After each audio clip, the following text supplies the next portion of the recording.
Querido Padre Cássio, a sua fala já pode entrar. Muito bem. Seja muito bem-vindo. Bom dia, bom dia. Bom dia, Cris. Bom dia, Diego. Bom dia, Edu. Parabéns primeiro pela iniciativa de fazer este encontro. De verdade, penso que vamos aos poucos mostrando que Tolkien é coisa séria.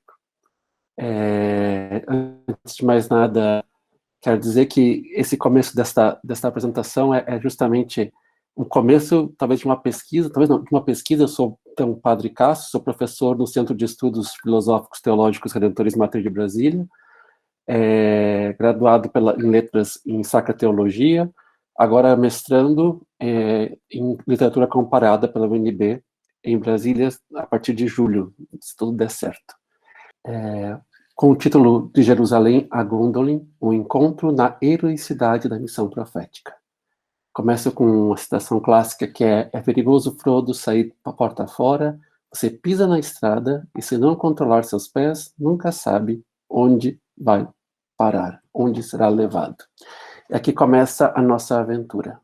O trabalho que apresento são os primeiros dados da minha pesquisa, encontrando na expressão latina do direito fumus bonus iuri, a provocação para não desistir da nossa demanda, a ponta do iceberg. E vejo que não diferente se deu com Tolkien. Se eu puder já fazer a transição. Tudo começou numa frase: em um buraco no chão vivia um hobbit. Foi o início para um pai, professor, filólogo, católico, numa aventura que se tornou um legendário, já tendo entrado, inclusive, no patamar dos clássicos e ainda por cima sendo premiado nas suas adaptações cinematográficas da sua obra. Tudo começou comigo também numa diversão na época de adolescente, com dados estranhos e um tabuleiro. Muita criatividade acumulada, e aqui estou. Um grupo de leitura, uma live em tempo de pandemia, e um curso sobre as obras póstumas de Tolkien, e duas cidades se encontram: Jerusalém, a cidade de Deus, e Gondolin, a cidade de 7 nomes. 2 tempos, 2 mitologias, e aparentemente uma possível intersecção. Então, nessa primeira parte aqui, apresento falando sobre as duas cidades, e Tolkien, quando ele escreve, ele não tem exatamente uma ideia de querer dizer isso ou dizer aquilo, ele simplesmente diz o que ele está dizendo. Contudo, nós, os leitores, podemos ter um encontro dentro daquilo que é a cultura que provavelmente o Tolkien experimentou desde onde ele escreve. Tem uma expressão que me é muito cara, que é de Auerbach, um crítico alemão, que fala sobre a interpretação figural. Cito dizendo: a interpretação figural estabelece uma conexão entre 2 acontecimentos ou 2 pessoas, nesse caso 2 cidades, em que o primeiro significa não apenas a si mesmo, mas também ao segundo, enquanto o segundo abrange ou preenche o primeiro. Os 2 polos da figura estão separados nos tempos, mas ambos, sendo acontecimentos ou figuras reais, estão dentro do tempo, cada um a seu tempo, no caso de Gondolin e de Jerusalém, e dentro de uma corrente da vida histórica. Só a compreensão de 2 pessoas ou acontecimentos é um ato espiritual, mas este ato espiritual lida com acontecimentos concretos, sejam estes do passado, presente, futuros, e não com conceitos ou abstrações, sendo estes segundos secundários. Então, eu digo, da aplicabilidade à figura auerbachiana, temos um longo percurso a percorrer. Contudo, fato é que nesse paralelismo, dentro das 2 cidades, vemos o encontro de um personagem. Em Gondolin, essa cidade que, por falando mitológica de Tolkien, mas é uma cidade que foi criada justamente para poder abrigar os elfos que estão fugindo de Morgoth do Mal, e ali sendo construída já a imagem da cidade que os elfos têm na Terra dos Deuses, na Terra dos Valar. Eles se abrigam ali tentando fugir do mal. Bom, ali aparece a imagem de Tuor. Falo dele um pouco para entrarmos em Gondolin. Tuor, na sua trajetória, tornou-se um herói por ter sido projetado dentro de uma aventura. ficando órfão na Batalha das Lágrimas Incontáveis, ocasião que seu pai lutava ao lado dos elfos, era da casa de Ward Dorlomin, uma das mais renomadas das casas dos homens. Criado então pelos elfos, foi capturado e escravidado aos 16 anos pelos homens orientais. Tendo fugido, escolhe viver na solidão, contemplando a natureza, mas sendo atraído pelo Valar Humo para conhecer o mar. E aí parte, dentro dessa jornada do herói, a partida. Nessa circunstância, recebe do Valar das Águas a missão de ir a Gondolin, esta cidade escondida, levar uma profecia a Turgon, o rei élfico da cidade secreta e refúgio dos elfos. Ele hesita em partir do idílico mundo em que vive, até que lhe é enviada a ajuda de elfos, e por fim, de Voronoe, que lhe servirá de guia. Bom, ele parte, faz uma iniciação, porque alcança os portões da cidade, e ao se identificar, tanto ele quanto o elfo Voronoe, eles podem entrar. Bom, já diante do rei, profere o que Humo lhe indicava dizer. Deviam os Noldor ir confrontar o inimigo de Melkor, deixando a cidade. Ante a recusa por parte do elfo-rei, uma alternativa lhes é dada por parte do porta-voz do Vala. Deveriam então partir, sob pena de permanecerem e terem a cidade invadida. Diante da nova recusa, Tuor é convidado para permanecer na cidade, acabando por se casar com a elfa filha do rei, tendo com ela um filho que será aquele que conseguirá, no futuro, a intercessão dos Valar para libertar a Terra-média. Contudo, isso suscita o ciúme do sobrinho do rei, que, por vingança, por não se casar com a prima, entrega o paradeiro da cidade secreta.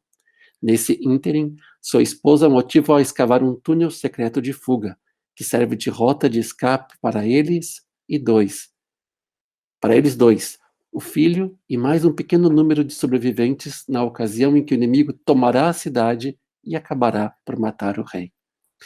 Tendo assim sido protegidos por Humo após a fuga, acabam por encontrar uma saída para o mar e mais tarde o caminho de Valinor, terra dos Valar. Percorre assim Tuor o caminho do herói, que Campbell chamará de monomito. Mas como se realiza o heroísmo?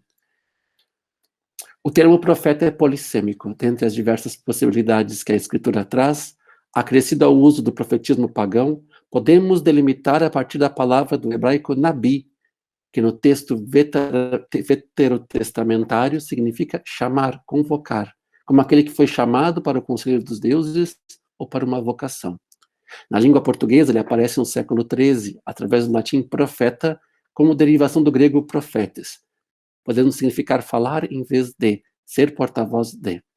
Para o povo de Deus, o profeta por excelência é Moisés. Para delimitarmos nossa perspectiva, consideraremos aquilo que fala o livro do Deuteronômio, no capítulo 18, versículo 9 e seguintes. Um verdadeiro profeta de Israel se caracteriza por ser tirado do meio do povo, ser comparado a Moisés e por ter aquilo que profetiza concretizado. Assim, podemos afirmar que Tuor corresponde a um verdadeiro profeta. É um enviado da parte da divindade, Humo, mas pode ser comparado a um profeta de Yahvé, pois é criado no meio dos elfos, fala aos elfos e casa com uma dos elfos, ou seja, tirado do meio do povo, a que é enviado. Compara-se a Moisés, tendo visto que o Vala Humo falou com ele tal qual como falou com Moisés, cara a cara, e por isso não morreu por isso. Sua palavra se cumpriu ainda ante a negativa de Turgon, de deixar a cidade. A cidade foi arrasada como ele predissera. Assim, realizando aquela que era a vontade daquele que lhe enviara, exerce sua missão profética, cumprindo assim o ciclo da trajetória do herói. A recompensa é sua acolhida entre as terras imortais, sendo seu filho Eärendil, como dissemos, aquele que convencerá o Valar a retornar à Terra-média e libertá-la para sempre do poder de Melkor. Podemos passar o último slide. Então podemos pensar, Tuor, herói ou profeta? De volta outra vez. Do herói ao profeta, uma via para o encontro entre Jerusalém e Gondolin fica aberta. Partindo da premissa de liberdade que a figura nos abre, entre mentes, acreditamos que, seja a cidade de Davi, seja a cidade de refúgio dos Noldor, entre elas há histórias que se interligam, se combinam, se explicam, mas são simplesmente uma metáfora, mas não são simplesmente uma metáfora uma da outra. A primeira existindo anuncia e faz compreender a segunda. A segunda existe, dando sentido à primeira. A realidade das duas é entrelaçada de modo a serem, a despeito do tempo ou geografia que as separam, a mesma história. A subcriação, como Tolkien denomina seu processo de autoria literária, bebeu das fontes às quais ele teve contato como autor. Tal fenômeno não diminuiu a originalidade daquele que compõe. Cada história permite, entretanto, aproximações, nas quais podemos encontrar a figura manifesta, como propor Auerbach, entre a realidade imediata do mundo primário e a obra do autor, o subcriador do mundo secundário, do mundo da Terra-média. Aproximá-las nos faz entrever no fazer criativo do grande filólogo e professor de Oxford ecos de uma tradição que estava na sua formação, e mesmo na formação de toda a tradição europeia. Voilà, acabei. Muito bem, padre, muito obrigada. O pessoal está elogiando a sua voz, que transmite paz. Estamos todos abençoados aqui. Eu agradeço demais a oportunidade, eu agradeço demais poder participar do grupo com vocês. Para mim é uma honra estar com vocês nesse momento aqui. E, se Deus quiser, e os Valar ajudarem, vamos para frente construindo a nossa Tolkien como uma chave de acesso às pessoas, sobretudo de poder experimentar no meio de um mundo sem esperança, tão pouco esperançoso, na verdade, um caminho de esperança nova. Muito bom, padre.